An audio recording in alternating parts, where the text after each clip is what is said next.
Welcome to Sage Audio. Today let's look at the top 11 mid-range tips. But first, if you have a mix that you need mastered, send it to us to receive a free mastered sample of it with the link in the description.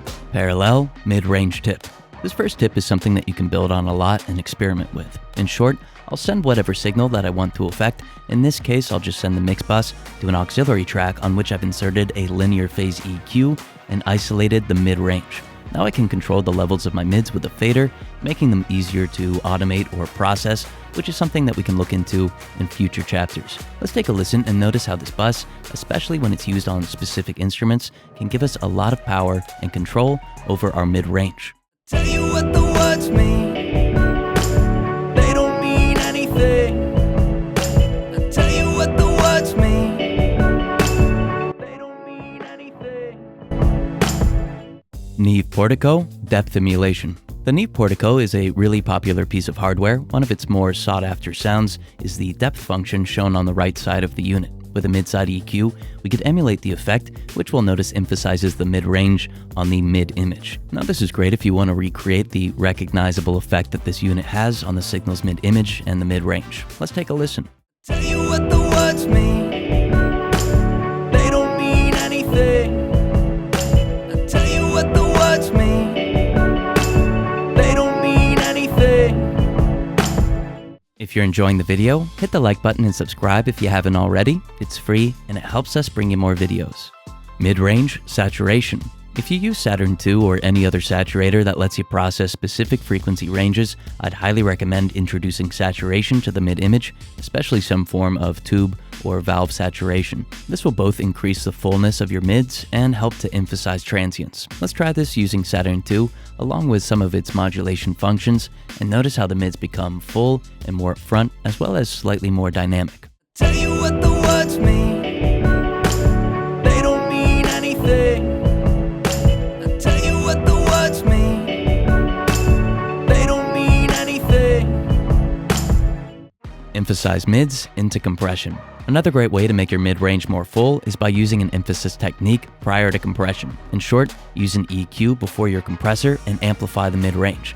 Now the compressor is going to work harder on this range, imparting more of the compressor's character onto the signal. Now if you emphasize the mid-range aggressively, be sure to de-emphasize it to some extent with an EQ after the compressor. Let's listen and notice how the mid-range has its timbre altered in a positive way. Tell you what the words mean, they don't mean anything. I tell you what the words mean, they don't mean anything. High density, mid-frequency reverb. If you want an instrument to blend into the mix, maybe the vocals, a great way to do this is with mid-range, high-density reverb.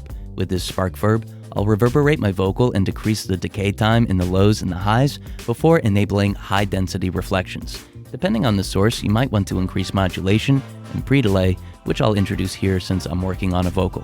Let's take a listen and notice how the vocal is subtly thickened, but more importantly, how it blends in with the mix better. Tell you what the words mean, they don't mean anything. I tell you what the words mean, they don't mean anything. Gullfoss EQ mid-range isolation. On either an instrument bus or your mix bus, you can use the Gullfoss EQ to dynamically alter the mid-range on your signal. Now I'll drag the high and low filters to isolate the mid-range and then use more of the recover function than the tame. This will alter the response to reduce phase cancellation, in turn, making my mid-range easier to perceive and more balanced. Let's take a listen and notice how we can hear more of the instrumentation than before. Tell you what the words mean, they don't mean anything. I tell you what the words mean, they don't mean anything. Understanding vocal mids. A vocal's mids can be hard to mix since each vocalist is a little different, but there are some common important frequency ranges. For example, 500 Hz is associated with vowel pronunciation, so we can increase it to improve intelligibility or decrease it to make the vocalist feel farther away. Now from 700 Hz to 1.2 kHz, we'll find nasally tones that need to be addressed on a singer-by-singer basis. But once we find the right range, we can reduce it to get rid of this often unwanted sound. Then there are the super important high mids, roughly 2 kHz to 5 kHz, which will help the vocal cut through a mix by increasing presence. To further accentuate this range, you could reduce 250 Hz to lessen its masking effect on the highs. Let's take a listen to the vocal being processed with all of these mentioned filters and notice how the clarity and pronunciation improve. Tell you what the words mean, they don't mean anything. I tell you what the words mean, they don't mean anything. If you're enjoying the channel, use the search box to watch more of our videos. Sidechain Sooth 2. Speaking of vocals, Sooth 2 works well at blending the vocal into instruments with competing mid-ranges and vice versa. Now what we'll do is place the processor on the vocal, sidechain a competing instrument or the instrument bus, and then reduce aggressive overlapping resonances in the mid-range. Now in this example, the vocal will sit farther back into the instrumental, but we could place the processor on the instrumental and sidechain the vocal for the opposite effect. Let's take a listen to Sooth 2 on the vocal with the instrumental sidechained. Tell you what the words mean, they don't mean anything. I tell you what the words mean, they don't mean anything. Upward compression on mids. Let's look back at chapter 1 and build on the parallel mids idea. Again, we've isolated our mids with a parallel track and a linear phase EQ. Next, let's add an upward processor like the MV2 to compress and amplify quieter parts of the signal, making the mid-range rich in detail. Then we'll blend these parallel compressed mids in with the original signal. Let's take a listen. Tell you what the words mean, they don't mean anything. I tell you what the words mean, they don't mean anything.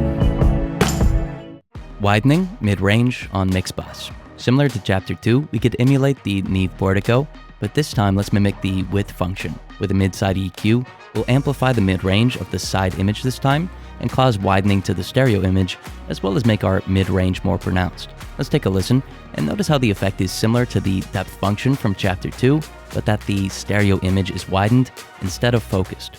Tell you what the words mean, they don't mean anything. I tell you what the words mean, they don't mean anything.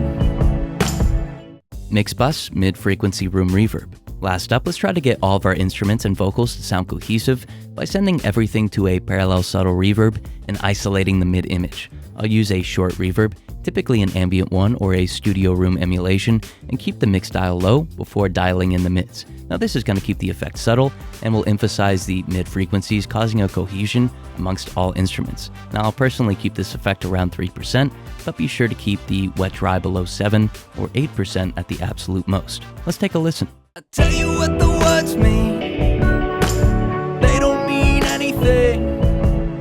I tell you what the words mean, they don't mean anything. If you have a mix that you need mastered, send it to us to receive a free mastered sample of it with the link in the description. Thank you so much for watching.